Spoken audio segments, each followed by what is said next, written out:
Dá uma olhada nesse tijolo. Esse tijolo representa o custo médio do metro quadrado de um imóvel residencial no Brasil. R$ 9.366. Baseado nesse valor, para comprar um apartamento de 50 metros quadrados, para acomodar no máximo 2 pessoas, você precisa disso aqui. E para comprar uma casa de 120 metros quadrados para uma família de 4 pessoas, você precisa disso aqui. Agora, dá uma olhada nessa nota aqui. Essa nota representa um dia do seu trabalho, ou R$ 152 se você ganhar o salário médio do brasileiro e trabalhar na escala 5x2. Ganhando isso, para comprar um apartamento, você precisaria disso aqui. E para você comprar uma casa, você precisaria economizar isso aqui. Mais de 20 anos de trabalho. E isso só se você conseguir poupar tudo o que ganha, sem gastar nenhum centavo. Infelizmente, na maioria das cidades, a valorização dos imóveis ganhou disparado da renda fixa e da inflação nos últimos anos. Então, mesmo que você conseguisse guardar todo esse dinheiro, é improvável que você conseguisse comprar o mesmo imóvel, do mesmo tamanho, depois de economizar. Adiciona um financiamento em cima para facilitar a sua compra e você está olhando para pelo menos R$ 570 mil a mais em juros durante todo esse tempo no apartamento e mais de R$ 1.300.000 na compra da casa. Nós somos economistas. Calma. Nós somos economistas. Mas você não precisa ser um para saber que tem algo de muito errado nisso tudo. O sonho comum de qualquer cidadão ao redor do mundo costumava ser crescer, se formar, arrumar um trabalho, constituir uma família e comprar a casa própria. Mas algumas dessas tarefas têm se tornado tão difíceis e distantes que algumas pessoas, principalmente os mais jovens, têm desistido dessa ideia. 97% dos jovens entre 16 e 34 anos têm o sonho de adquirir uma casa própria. Mas 62% deles acreditam que hoje comprar uma casa é muito mais difícil do que foi para gerações anteriores. E você vê isso em notícias. O sonho da casa própria, hein, gente? Tá cada vez mais distante, né? Em entrevistas. Imaginavam um valor mais alto do que o praticado há alguns anos atrás, mas os valores estão muito pressionados. Em memes. Mas principalmente na decisão dos mais jovens de não ter filhos. Querem ter filhos. Nós não nos imaginamos pais. A gente acha que tem muita insegurança, muita instabilidade. O que aconteceu com o Brasil? Por que mesmo com mais educação, tecnologia e estabilidade monetária, parece que está mais difícil para as gerações mais novas conquistar o que as gerações anteriores conquistaram com muito menos esforço? Nesse vídeo a gente vai explicar para vocês por que nós estamos vivendo a primeira geração em décadas, com perspectivas patrimoniais piores do que as dos seus pais e dos seus avós. E o que tudo isso significa para o seu futuro.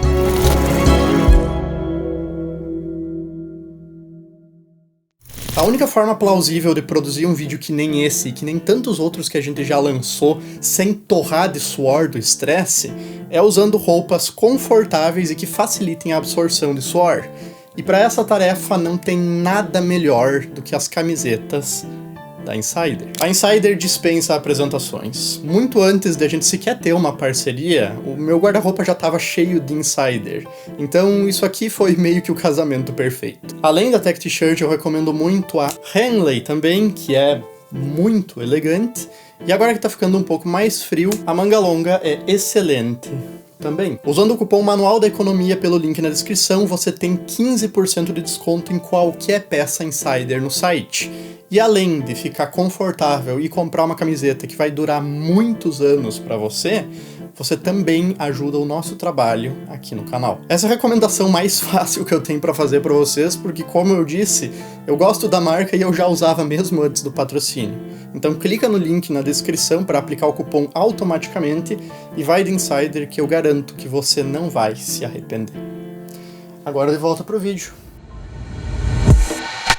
Esse gráfico aqui mostra a valorização anual dos imóveis residenciais no Brasil desde 1995. Nos últimos 30 anos, o preço dos imóveis no Brasil subiu a um ritmo de 9,4% ao ano. Mesmo se a gente descontar a inflação no período, a valorização real dos imóveis foi de quase 3% ao ano, muito acima do crescimento real da economia e da renda per capita no país. Em 1995, para você comprar um imóvel bom de R$100 mil, você precisava em torno de 100 salários médios do trabalhador da época, algo em torno de 8 anos e 4 meses de trabalho. Com a valorização dos imóveis, hoje esse mesmo imóvel custa mais de R$1 milhão. quase 390 salários médios de hoje. Isso são mais de 32 anos. Toda essa valorização se deve principalmente a 2 fatores. O mais leve deles na equação é que houve uma escalada de custos com o Índice Nacional de Custos de Construção, que mede a variação em preços em materiais, mão de obra e serviços da construção civil, subindo 49% só nos últimos 5 anos. Mas o principal é um desequilíbrio entre oferta e demanda, onde tem uma demanda cada vez maior por imóveis, principalmente por parte de quem vive de aluguel, e uma escassez de imóveis, principalmente para a classe média, já que as incorporadoras decidiram se concentrar cada vez mais nos extremos da pirâmide de renda. De um lado, em imóveis populares enquadrados no Minha Casa Minha Vida, e do outro, em imóveis de alto luxo, deixando o meio da pirâmide para trás. Lembrem-se bem dessa parte. E esse fenômeno não se restringe só à venda de imóveis. Os aluguéis seguiram o mesmo caminho. Desde 2010, o preço do aluguel subiu em média 7,3% ao ano, acumulando uma alta de mais de 200% no período.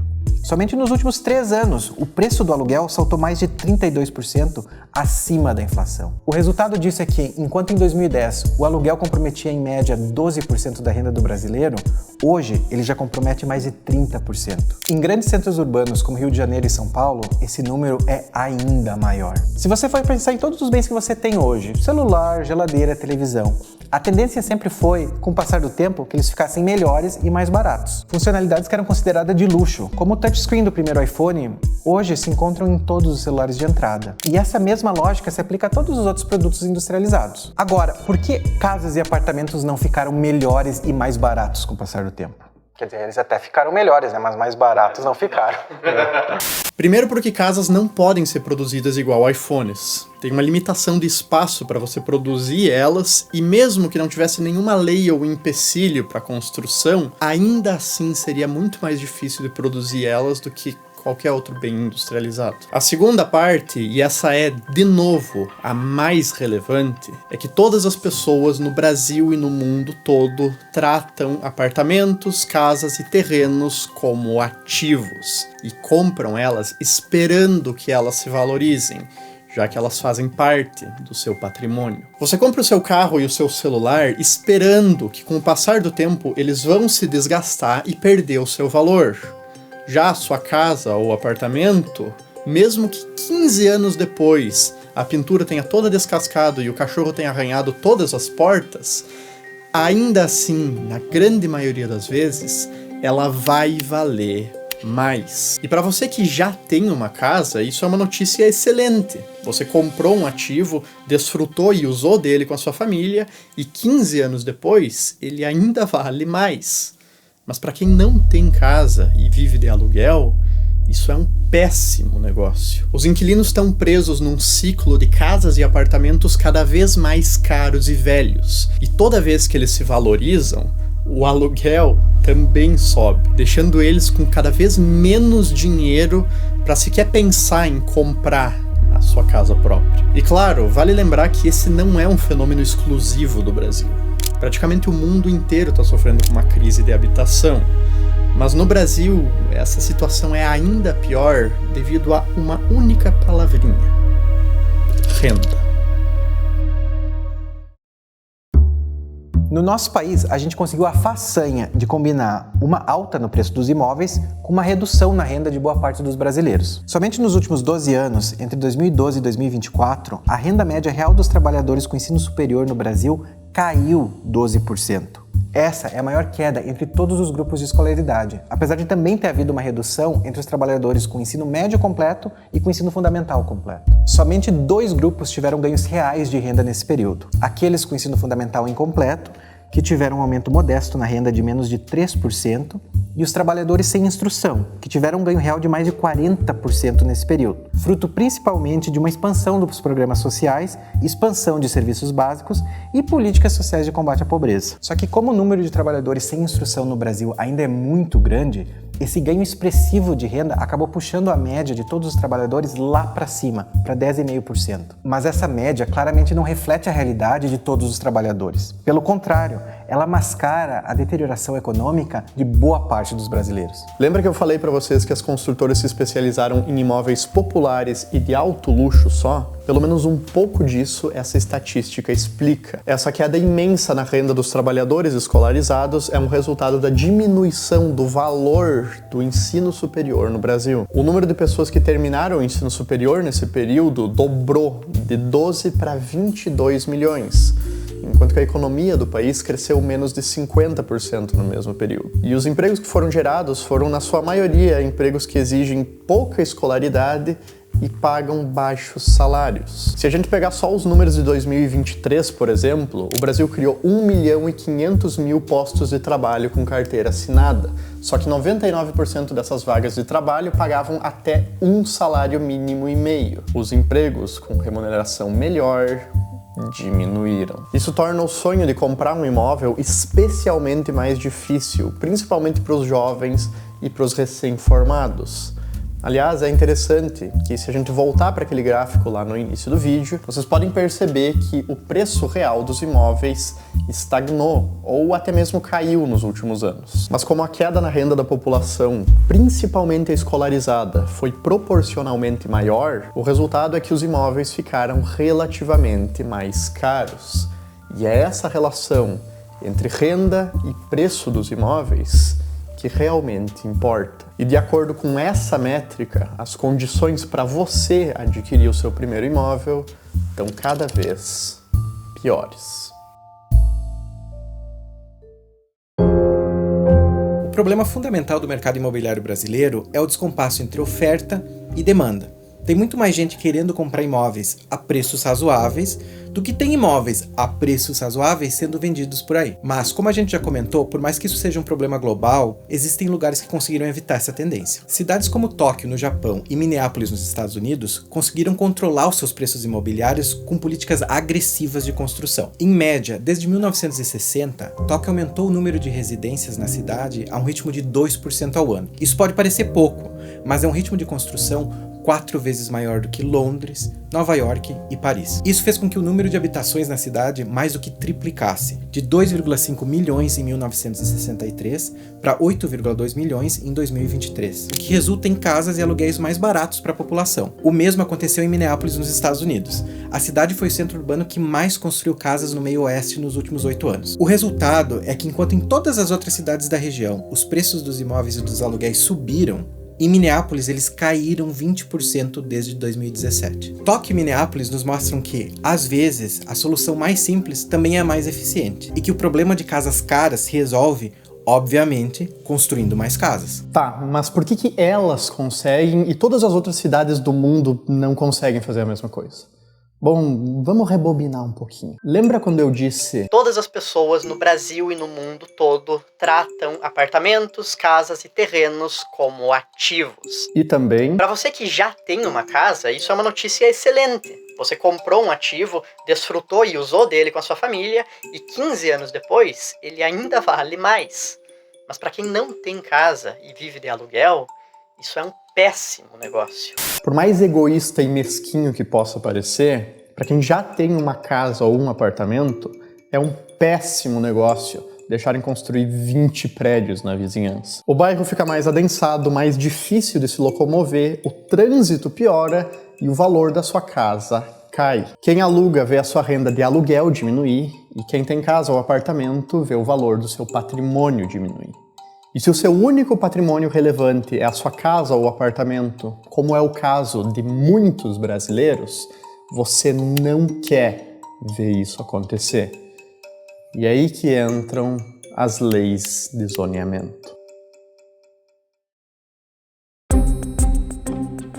O zoneamento é uma lei específica de cada cidade que regula onde cada tipo de imóvel pode ser construído. Algumas zonas podem ter indústrias, outras comércio. Algumas podem ter uma mistura dos dois. Em alguns lugares você pode construir arranha-céus e em outros só casas para uma única família. E pessoas que vivem em casas grandes, bem localizadas e com muito capital usam da sua influência para desenhar essas leis de zoneamento e impedir que apartamentos e unidades residenciais mais densas sejam construídos nos seus bairros. Você consegue ver isso em São Paulo, por exemplo, onde algumas das regiões mais bem localizadas e mais ricas, como Jardins e Pinheiros, conseguem, mesmo em uma megalópole, manter essas casinhas de interior, em zonas exclusivamente residenciais. O resultado é que, por mais que a cidade cresça, os novos habitantes são forçados, através dessas leis de zoneamento, a morar em bairros cada vez mais afastados, longe das oportunidades de emprego e da boa infraestrutura urbana, o que aumenta o tempo de deslocamento, congestiona o trânsito, superlota o transporte público,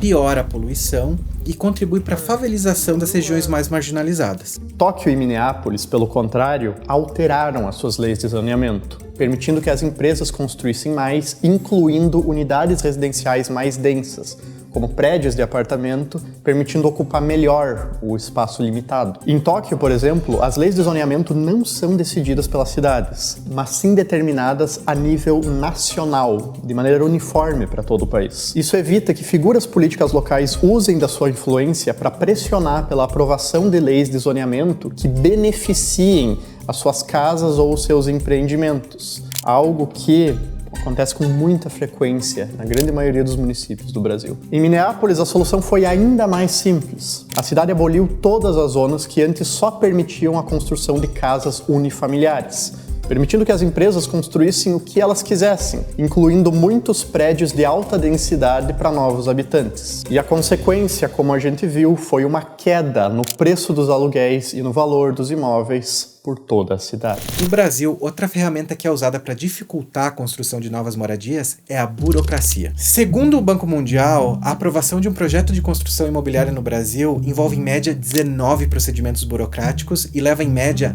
338 dias. Para comparação, no Paraguai, nosso vizinho, a aprovação leva em média 1/3 do tempo do Brasil, e nos Estados Unidos a média fica em somente 81 dias para que o projeto possa sair do papel. Um excesso de burocracia que, de acordo com o estudo da Busenco, aumenta em até 12% o valor final do imóvel para o proprietário. E essa é uma realidade que só beneficia quem já tem um ou mais imóveis ou quem é dono de cartório e que fatura em cima dessa burocracia. Talvez o retrato mais icônico que a gente tenha disso seja justamente em São Paulo. O Parque Ibirapuera, talvez o mais famoso parque urbano no Brasil, pode ser comparado ao Central Park, em Nova York. 2 áreas verdes muito grandes em meio a uma selva de concreto. Só que, ao contrário de Nova York, onde 550 mil nova-iorquinos moram a 10 minutos de distância do parque, no Brasil, a gente conseguiu a incrível façanha de segregar essa região para só 25 mil pessoas. E enquanto o discurso, mesmo de pessoas que dizem defender o direito a moradias mais acessíveis, seja esse, não dá para esperar que a situação tenha qualquer chance de mudar. Aqui da região, sobre o problema dessa verticalização desmedida, sem controle, que agora vai se agravar a aprovação das mudanças no plano diretor da gestão do Ricardo Nunes. Verticaliza geral, sem que o bairro esteja adaptado para isso. Sem contar o problema do barulho, o problema do impacto urbano de todas essas obras. Isso é aqui em Pinheiros, mas é em vários outros bairros do centro expandido. E a nossa bancada também tem atuado firme contra essas alterações. Os urbanistas têm denunciado. São Paulo não pode ficar refém do interesse de meia dúzia de grandes construtoras contra um planejamento e acabando com o futuro da cidade.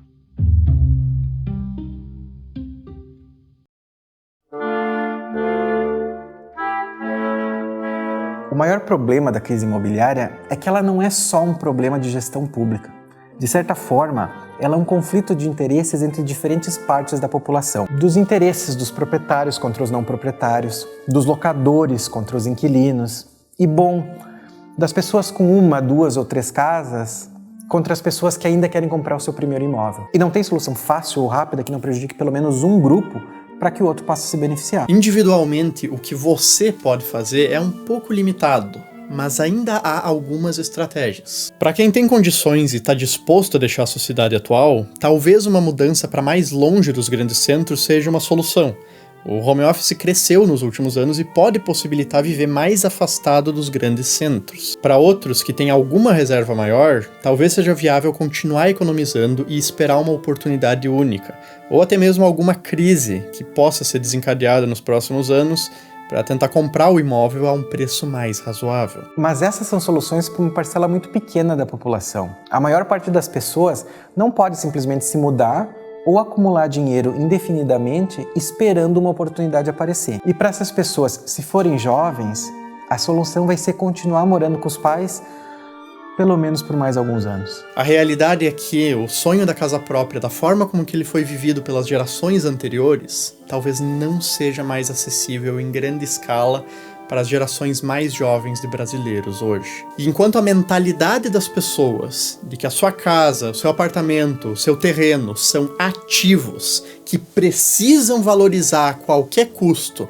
não mudar e a gente não construir muito mais casa, o conflito que norteia esse problema vai continuar se aprofundando.